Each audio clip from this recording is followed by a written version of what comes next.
That's the history of Oscars. They're constantly giving awards to the film that doesn't deserve it over something that does. Because he is a flawed character, we're supposed to think that's good storytelling. To me, it's unwatchable. I was officially in the area of torture. That's really advanced stuff, and yet it's incredibly entertaining all the way through. Is hitting the same beat. It's one of the worst mistakes in plot you can make. Highly rated as a script. It's incredibly dull. That, in my opinion, is the key to storytelling in the modern day in every medium. The payoff is as great a payoff as I have seen in a film in a long time. Would love for it to win Best Picture. Unfortunately, I'm going to lose to much less valued story, which is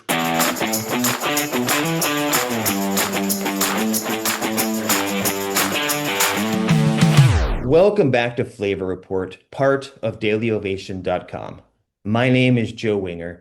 Today we're celebrating the Oscars with A-list story expert John Truby. John, thanks for joining us today. great to be here, Joe. Always love talking with you about story. John Truby is the founder and director of Truby's Writers Studio. Over the past 35 years, John has taught more than 50,000 students worldwide, including screenwriters, TV writers, novelists, executives, creative directors, producers, directors, and more. Together, these creatives have generated more than $20 billion at the box office. John, to tell you a bit about our audience, it's a higher level foodies, whiskey and wine collectors, and oftentimes the word investment comes up in those conversations. And that really inspired us to get into the investment side of entertainment as well. Things like the American film market, the Berlin film market, but also talking with producers and investors and financiers about what I like to call is responsible filmmaking, responsible budgets, creating projects that are going to sell to market based on comparables. And at the end of the day, it's about good movies. And the foundation of good movies, as I'm sure you agree, is a good story. What do you think this year's stories are telling us about Hollywood? Where are we at today?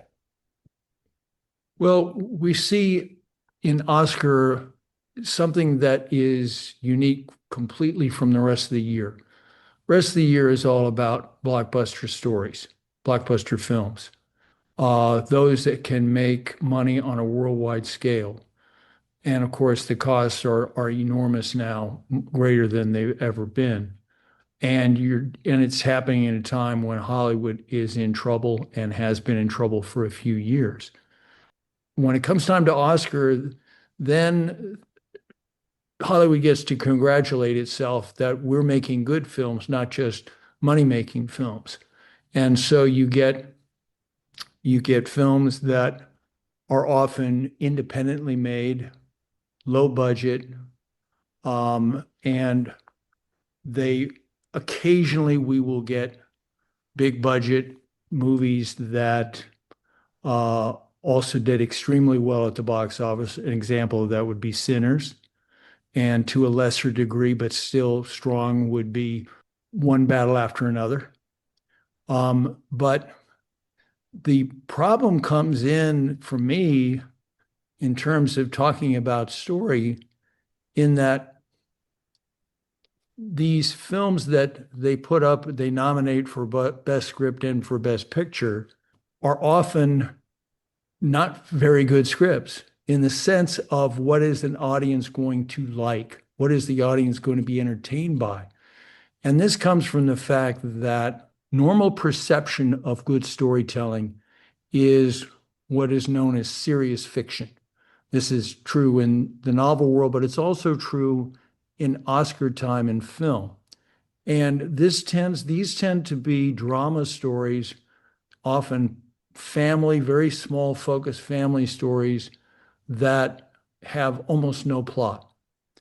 And the idea is that because they deal with complex characters, often deeply flawed characters, that must mean that it's better storytelling. And sometimes that is better storytelling because we do want flawed characters.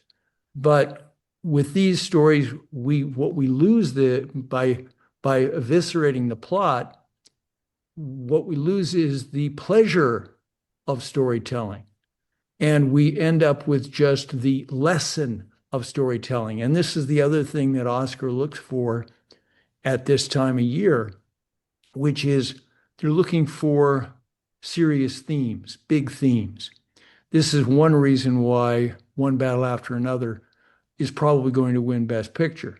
It's not because, in my opinion, it's the best film. It's because it has the most trenchant, the most, ripped from the headlines theme in terms of fighting the oligarchy, in terms of fighting the government that we have in place right now. And it therefore gives the Oscar voters a chance to hit back when they have no other way of hitting back. So this oftentimes you see when a film wins Best Picture and it's not the best picture of the year, it's because the theme was one that resonated most with the audience and with the voters. And I think that occurred again this year.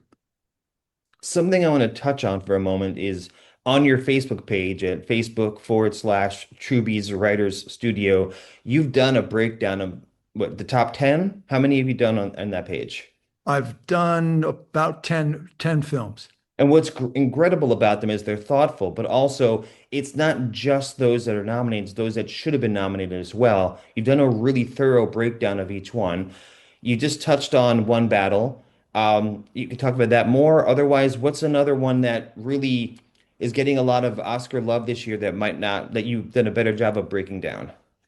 Well, I always do my breakdowns. I call it the Oscar countdown, and I start with what I have as the lowest rated picture of the year. Then I go up to what I rate as the best. The lowest rated picture that I had this year is a perfect example of what we've just been talking about, which is Marty Supreme. This is serious drama, right? But what is it? What is it showing us? It's showing us a guy who is a complete asshole, and in one instance after another. Instead of one battle after another, it's one nasty action after another where he takes no consequences for it at all. Because he is a flawed character, we're supposed to think that's good storytelling. To me, it's unwatchable. At about an hour in, I was officially in the area of torture, having to watch this film. And this is why I gave it what I call the Emperor's New Clothes Award for this year, which is the one that had the highest rating, the most positive press, and had the least payoff of any film that I saw. It was really unpleasant to watch. Now, and it raises an interesting question of, do you have to have, do your stories have to have likable characters? The answer is no, but they can't be so unlikable that you don't want to spend a single minute in the room with them. And so this is an example of serious fiction type of story. Another example would be Jay Kelly. Now, Jay Kelly wasn't nominated for best script or best picture, but it was a serious. It's in the genre of the artist's coming of age story. And there's not that many of them, but they tend to be very serious, and where an artist, often a director, for example, Eight and a Half is an example of this. Sullivan's Travel is an example of this, where they face themselves and they realize, I've made a lot of mistakes in my life, and I've got to fix that.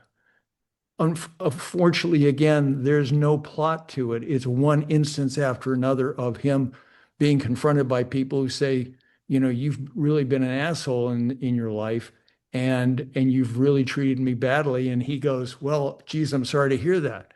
And then we go to the next guy. So again, this is what is known in screenwriting is hitting the same beat. It's one of the worst mistakes in plot you can make, because even though there are separate actions in the story, it's all essentially the same action. Another story that is in this serious drama area is Train Dreams. I think it won Independent Spirit Award for a screenplay.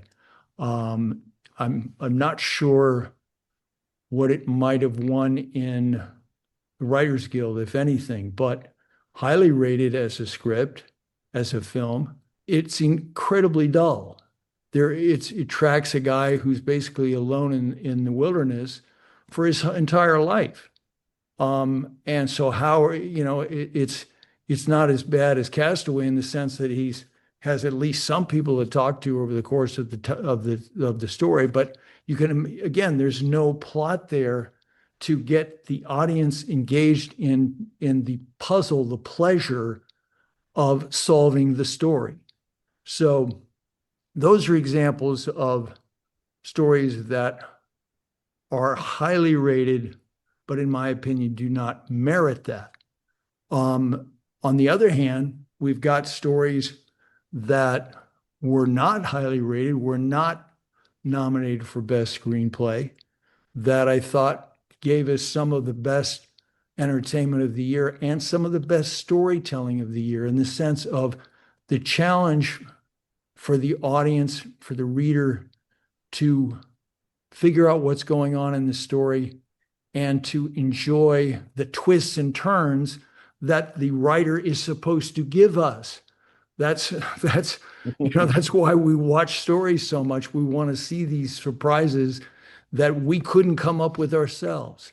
What was especially interesting to me, because I wrote in the last couple of years, I wrote this book called The Anatomy of Genres, is that these stories that were highly entertaining and in my opinion, really good storytelling, were examples of stories that took one or two genres and tried to transcend the form. And that, in my opinion, is the key to storytelling in the modern day in every medium, not just film, television, as well as novels. So examples of that are the latest Knives Out story, Wake Up Dead Man. Now, this is a detective story. Nobody's going to nominate that for an Oscar. Nobody is going to nominate for that for an Oscar. But for various reasons. One is that it's a detective form, which is the most heavily plotted of all genres. But in the serious fiction world, plot is considered a dirty word. It means that it's not serious. It's not, because it's not putting the character and the complex character at the top. These are highly plotted stories. It just so happens that the guy who makes these, Rian Johnson, is a master of the form. And by transcending the detective story, in other words, this is a story where the victim, the murder victim, is a priest who is a very authoritarian priest and a very cruel man. And what this guy, the writer-director does is use the detective story as a way to explore the opposition between science and religion. And the detective is the scientist and the priest represents religion. And who does that? Nobody does that. That's really advanced stuff. And yet it's incredibly entertaining all the way through. And you don't know who did it until the very end. So this is what I mean by craft. This is the quality of somebody who knows the storytelling craft so well that they can do these very powerful themes, but do it in a way that's so entertaining that we're not thinking, oh, I'm getting this big lesson as they're trying to give me in these serious fiction stories. No, I'm just enjoying the story, but I'm getting the lesson in an even more powerful way. I love that. Before we wrap up, we're here today with A-list story expert John Truby. He mentioned one of his books, but I want to link both books up, The Anatomy of Story and The Anatomy of Genres. And you can find all that and more on his website, truby.com. Before we wrap up, the question I have for you would be, someone's watching this now. They want to invest in film. They want to become a producer. They want to hire a great writer. Maybe they write on the side themselves. Is there a major tip that person should be thinking about from a story expert in how to not make a bad movie? Well, unfortunately, the requirement is that you have to be incredibly knowledgeable about story, even though you are not a writer yourself.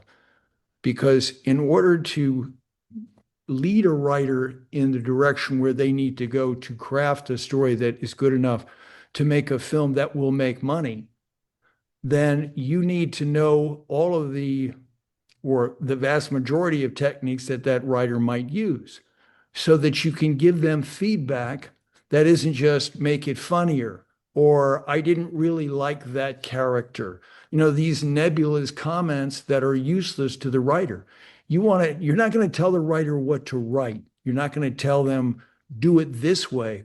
But what you can do is tell them the structural reasons why the story is not working.